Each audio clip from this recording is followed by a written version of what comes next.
in a city that has changed more in 5 years than most do in 20. But in a destination synonymous with sheer bigness, it's the possibility of the small, personal, and unique that has truly transformed it. It's a city full of energy and confidence coming from people who have always done their own thing. I'm in Dallas, Texas. Hi, I'm Samantha Brown, and I have been traveling the globe for 25 years. Here's a great episode of my Emmy Award-winning travel series, Places to Love. Like and subscribe to join me on my adventures. Let's go. It's 10:30 in the morning in Dallas, Texas, and I'm waiting in line. My gosh, I thought we got here early, Jonathan. This is incredible. Is there always a line? There's still 10 minutes till it opens, and the line is already around the corner. I've seen the line go around this block and around the next block. 2 corners. Yeah. But at the end of the line, an amazing reward. Absolutely. I mean, this is the best barbecue in Dallas, if not the best barbecue in Texas.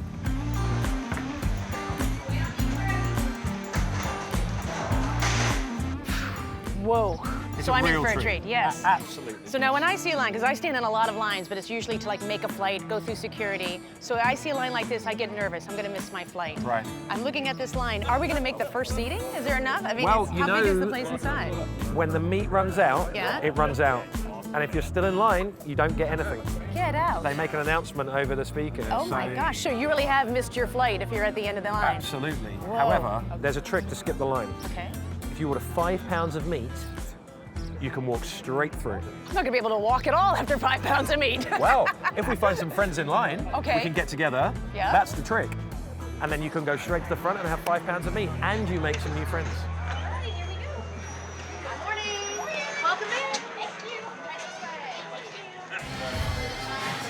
Pecan Lodge is a family-owned business that started out as a small stand at the Dallas Farmers Market. Even though they are open only a limited amount of time, they cook meat 24 hours a day. Okay, thank you. Oh, lead the way. The 5 pounds can be whatever meat you want.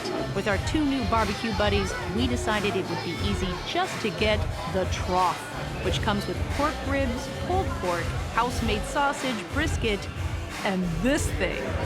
Whose rib is this? It looks like it should be from a dinosaur, though, really, doesn't it? Right, right. It's what knocked over Fred Flintstone's car. I'm gonna go for it. Do it. I mean, this is like as big as a turkey. For me, this is a meal that's like on par with Thanksgiving. We're not going to be having dinner, and we may not be having breakfast tomorrow. What I love about this place, you've got everyone. You've got families, Yeah. couples. Yeah, there's businessmen here. I mean, there's a guy over there in a bow tie. I'm dressing up for barbecue. Well, you know, why not? Why not? Barbecue is the great unifier, and this is the place that people come for it. I see a lot of people with white shirts, so I feel they're overly confident. Yeah, they're asking for trouble, really, aren't they? Although, don't forget that this is dry barbecue, That's true. so it's safer with a white shirt. So there is still a ton of food left. So you guys are not like pulling your weight here. You gotta step it up a bit, right? So now you have a really funny Texas accent. Where are you from? So, I'm from London originally. I've been over here for about 3 years now. Wow. I mean, that's a huge change in someone's life to go from London to Dallas. How do you like this city? This place is amazing. Everyone's so friendly. The sun's shining all the time. It's just, you know, I love it. I think Dallas gets judged too often by its downtown, which is very corporate. And people come into Dallas for work. They'll have a meeting. They'll be going to an office, and then they'll just leave again. Yeah. And they don't really explore the different districts like this. There's so much good stuff. If you just peel back the first layer, there's so much cool stuff in Dallas. For instance, Klyde Park, which is a great place to hang out at lunchtimes. You get a lot of city workers there, just sunbathing, having a picnic, families, people walking their dogs. The city's all knitted together a lot more in the last few years, and it just makes for a better overall place, overall experience. Klyde Park is relatively a new feature here in Dallas, but it's one that quickly became one of its greatest assets because it quite literally bridged a gap. What I'm walking on used to be a recessed freeway, and that side of the city wouldn't be able to cross to this side of the city, and instead they filled it in, put a park literally on top of the freeway, and now it's an incredible gathering place for everyone who wants to enjoy a day. With fountains to play in and games to borrow, this is where workers from downtown, as well as nearby residents, come to enjoy a nice day. Tables and chairs encourage you to even bring your own cheese board. And while the days of big shoulder pads and even bigger hair are long gone here at this park, they still have to remind women this. Because we're in Dallas, baby. Klyde Warren Park is a part of the Dallas Arts District, one of the largest in the United States. It encompasses 20 blocks that connect you to major art institutions, including the Nasher Sculpture Center. I'm Heather Joy. I'm a visitor experiences facilitator at the Nasher Sculpture Center. What is that? Say you come in on a Tuesday at 11:30 and you find me. I'm gonna say, hey, let's go grab some coffee. I'm gonna buy you coffee. You're gonna sit down with me and we're gonna talk about art. Nobody else does this at any museum, anywhere else in the world, except the Nasher Sculpture Center. It's a great time. I'm gonna encourage discourse with you, and my specialty is love. This is my favorite piece in the Nasher collection. This is a Viva Amore. It means long live love in Italian, and it's a Marc de Suvro piece. This to me, it's a huge explosion of love. Okay, so it's grounded in the heart of Dallas, and it's infinitely pointing to the sky. When you told me the title, I would not have thought this is about love. It is a representation of love. It's got everything in it. It's massive. It's Scary. scary. It's intimidating. Yes, it's changing over time. It's rough around the edges, if you see. It's industrial. Yes. It's hard. Yes. It's pointy. It's not perfect, which now that I'm talking about this kind of does represent See, love. the more you talk about it. Like, oh yeah, now I'm getting it. Yeah, and it needs to be supported. Yes. Right? Or it doesn't go on. Yes. So what is the title of this piece? It's Square with Two Circles by Barbara Hepworth. Okay. And so how does this sculpture fit into your theme of love? If you really look at it, it kind of reminds me of someone holding something else. Oh yeah, it's a mother holding a child. Right. Someone caressing. Of course, yes. That's the distance of like holding a newborn baby. That's beautiful. What's beautiful about this garden, I think, is that it lets in the city. We can hear things backing up. You can hear the tall crane. Like, this museum doesn't seek, even this garden does not seek to push Dallas out. No. It's trying to be a part of this great city. Yes. The garden is hugging us. So we're being hugged, we're being held in Dallas. This is Eve, Rodin Eve. It's a Rodin. Yes. If this is a Rodin, I would have considered him more of a classical artist, not a modern artist, which is what this museum is dedicated to. Right.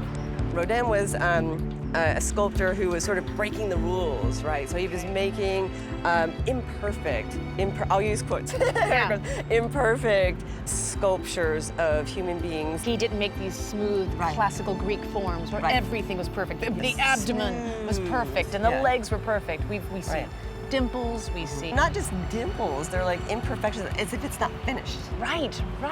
Because of the imperfection. Yes, that's what makes it beautiful. I like things to look imperfect. Food is imperfect. And when I see stuff that's so perfect, it's kind of soulless to me. I'm Catherine Klappner, and I make dark chocolate. Not just any dark chocolate, Catherine's creations are innovative, singular, and deliciously unpredictable. So these look like real cocoa pods here, like picked from the tree. In my world, it's a giant truffle. Go ahead, try it. So that is an orange marmalade. Oh my gosh. There's a marshmallow. Oh my goodness. And then there's a rum ganache. Oh my gosh. So the goal is that when you're eating it, when you're going through it, you get different things. I have no goals anymore after eating that. You know? I'm done. So Catherine, we are in a chocolate shop, but it does not feel like we are in a chocolate shop. Right? There's not a lot of bows, little cute things. Now this is my kitchen, so this is my playground. Everything I do is about how it tastes. I don't care about anything else. Does it taste good? Does it meet certain requirements, I think, for stuff to taste good? Is it have a little bit of salt? Does it have a little bit of a tang? Does it, is the sweetness there, but does it not overkill the flavor of the chocolate. That's the stuff that's important to me. So here in front of us, we have a tremendous amount of tastes. We do. Are you using all these ingredients in your chocolate? This is the wall of inspiration. So you might not use all the ingredients, but is it also reminding you to think outside the box? It's used for inspiration, but it's also used to spark ideas. So I may look at something and say, oh my God, I haven't really touched that in a while, and then it'll end up somewhere. So like, for example, like the sarsaparilla. The sarsaparilla, which is sort of your root beer, right? So, Oh, yeah. Right, but then if you think about sarsaparilla and you think about it a little bit differently, taste it in a caramel. The sarsaparilla is in the caramel. Phenomenally complex. Correct. Yeah, but it's because just- that caramel, you just get that sweetness, but then there's this other layer there. Right, and so if you think about, right? So good. So you put that on your caramel corn or you put it in your chocolate? I put that on ice cream. You need to be in my life, Catherine. One of the best things you'll hear all day is that everything at Dude Sweet Chocolate can be sampled. Everything. This is an example of lots of flavors colliding even in a great way. Hibiscus, ginger, and grapefruit. They're made with Texas honey, a little bit of wildflower. It's meant to be big and bold and in your face. Well done. Wow. Whoa, it's like, is it cheese? It is cheese, it's actually blue cheese. Blue cheese. Blue cheese. If you would have told me that to put blue cheese with chocolate, I would think that's crazy. Because it's really easy to get a preconceived notion that course. something's gonna be I don't like odd that. or Yeah. weird or whatever. Yeah. Salami. Well, it was kind of an accident. I had a book when I was young about chocolate, and there was a great line in it, and it said, the greatest tragedies were written by the Greeks and Shakespeare. Neither knew chocolate. Dude Sweet Chocolate is located in the Bishop Arts District, which features close to 60 locally owned businesses, shops, and restaurants that inhabit the 1920s buildings and arts and craft style homes. One of those businesses is a one-of-a-kind bookstore called The Wild Detectives.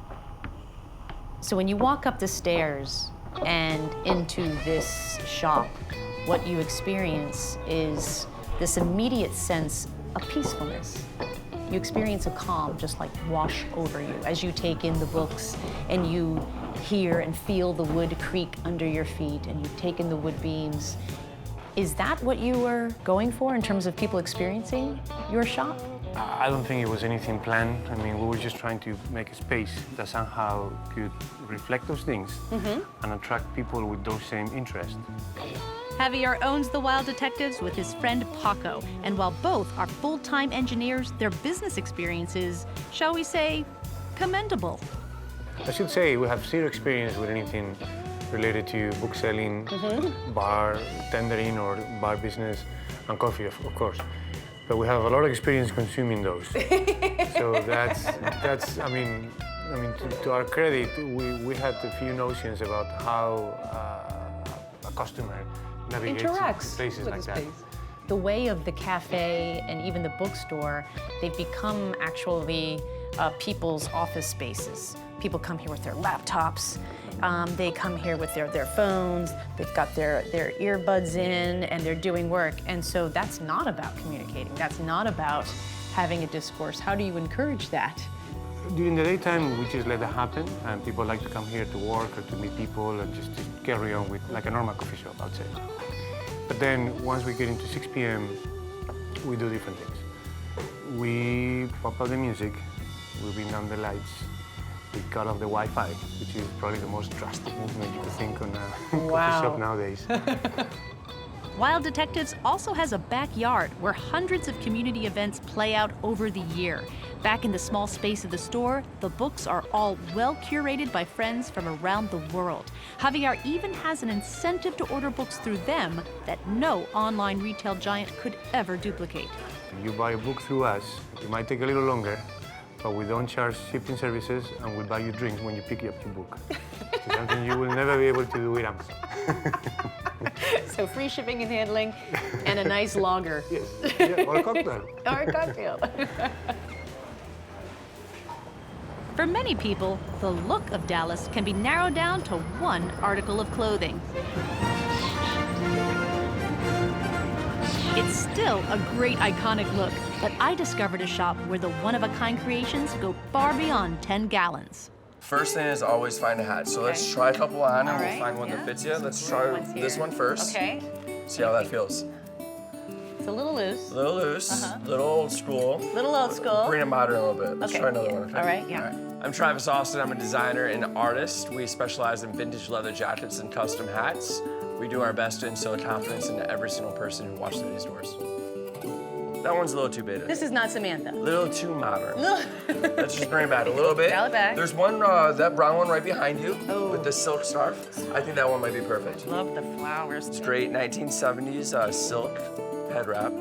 I think that might be it. You think it? Yeah, I think we found it. It fits? See, third one's charm every time. But what is it about the hat that we love? Because the hat has made a total comeback. The hat is back, you know, and it's a canvas that can hold confidence in a lot of different ways. That's great. Yeah. And you hit the nail on the head when you said confidence. Yeah. Because if I'm walking down the street and I see a man or a woman wearing a hat, wow, it just, there's an energy. Yeah, your And when eyes you- go right to them. So everything that you are going to do to this hat is going to be an emblem of me and my Exactly. personality. Absolutely. So now that I have my hat, what's the next step of your process? So now we go over to the word table. We're gonna make it beautiful.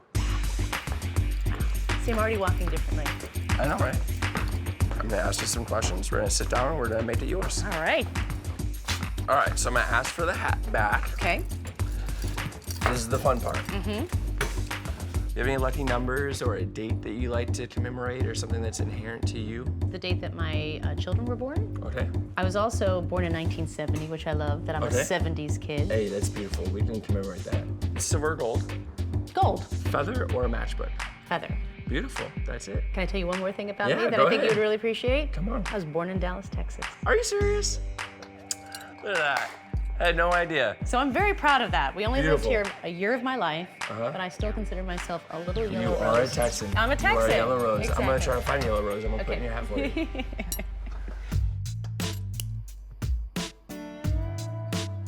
I feel like in Dallas, at least you had an entire population of people who were at least used to wearing cowboy hats. Exactly. You know, they were used to wearing a hat. But the cowboy hat's very traditional, like historic, prideful thing here. Right. So when you have this new age artist, you know, coming in with these modern hats that are flat brim and have safety pins in them, not necessarily, you know, widely Your big accepted. city Yeah, ideas. exactly. So it definitely, there was a learning curve to the city and how to, you know, approach this market. You know, at the end of the day, if you treat people the right way and you shake their hands in the right manner, things work out, you know? Things always work for good-hearted people. That's it. And we're done. I love it. Enjoy. I love it. Can I try? I'm gonna Yeah, try it over absolutely. here. All right. It's a hat that reminds me of my children, my childhood, and where I was born.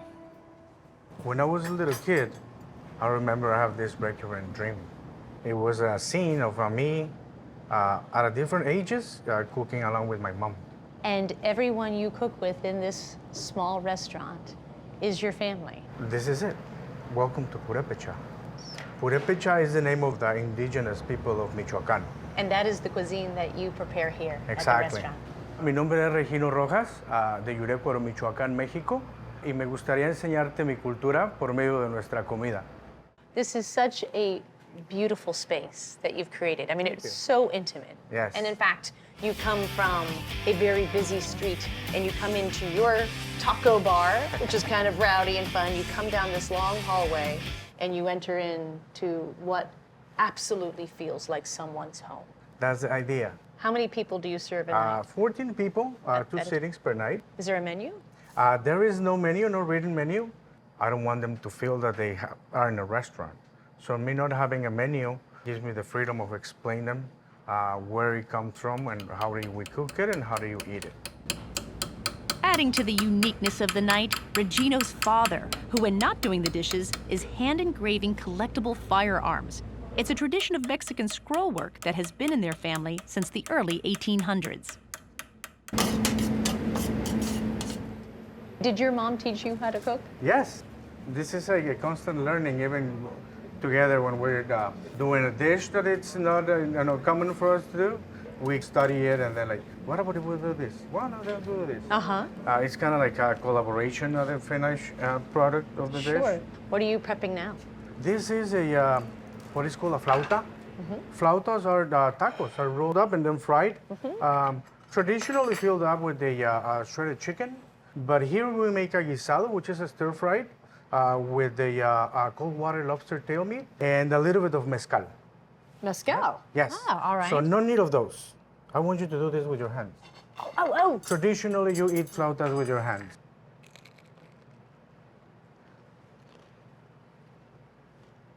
So wonderful. Excellent.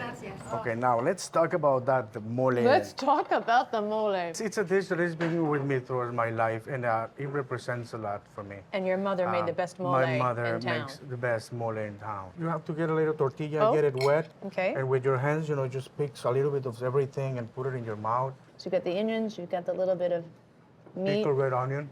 Nice. That's an epic bite. Awesome. Your father, being the dishwasher, clearly has the easiest job because I'm just gonna, there's not gonna be anything to clean. Waiting on the rain, she's taking her time, humming my name, thumbing through my mind. I ain't gonna. Now, is this the same neighborhood we were at for Pecan Lodge? That's right, yeah, this is where we had barbecue earlier. Okay. It's called Deep Ellum. Deep Ellum, is that like antebellum? No, it's because we're on Elm Street right now, which is the kind of the main thoroughfare. And it goes all the way back to downtown. Okay. And so we're deep on Elm Street, and in the old days they used to pronounce it Ellum. So it kind of stuck, Deep Ellum. And when the seasons turn. This is such a great neighborhood, and what I really love about it is just the buildings are all one story, right? It's open. The streets aren't too wide. There's definitely an artistic feeling about it, but there's also a cozy, intimate feeling. Yeah, that's right, that's right. And that was a conscious decision by the city as well. They decided in the early 80s that they were going to protect Deep Ellum the way it was, and so they basically bottled that creativity and protected it as it was. So now we're seeing the results of that far-sighted decision from 35 years ago. We're enjoying that now. Yeah, exactly. So what are we going to enjoy? Well, what kind of music do you fancy? Oh, well, I mean, I like rock and roll. I know just the place. It's called Blue Light. Okay. Shall I show you? Yes. All right, let's go. Will you tell me I can't stay here? Well, tell me where to go.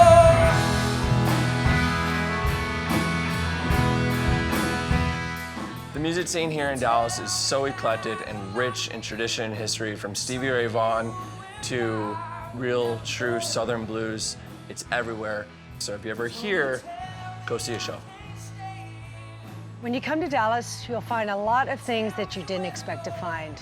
First and foremostly, the food, the arts, the music, the neighborhoods. Dallas is finally becoming the city it always thought it was going to be.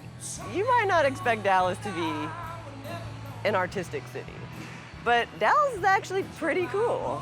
And you might want to come visit here. Actually, you should come visit here.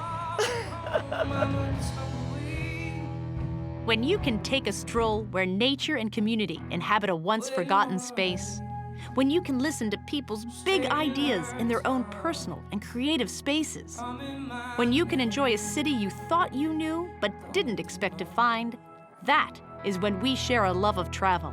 And that's why Dallas, Texas is a place to love. Thanks, guys. Hey, thanks for watching this episode of Places to Love. What was your favorite scene? Be sure to leave a comment. Now, for a full itinerary of this episode, click here. It is a great travel planning tool. And here, if you want to watch more full episodes. And of course, subscribe to my channel to see new episodes as they are released. Hope to see you out there.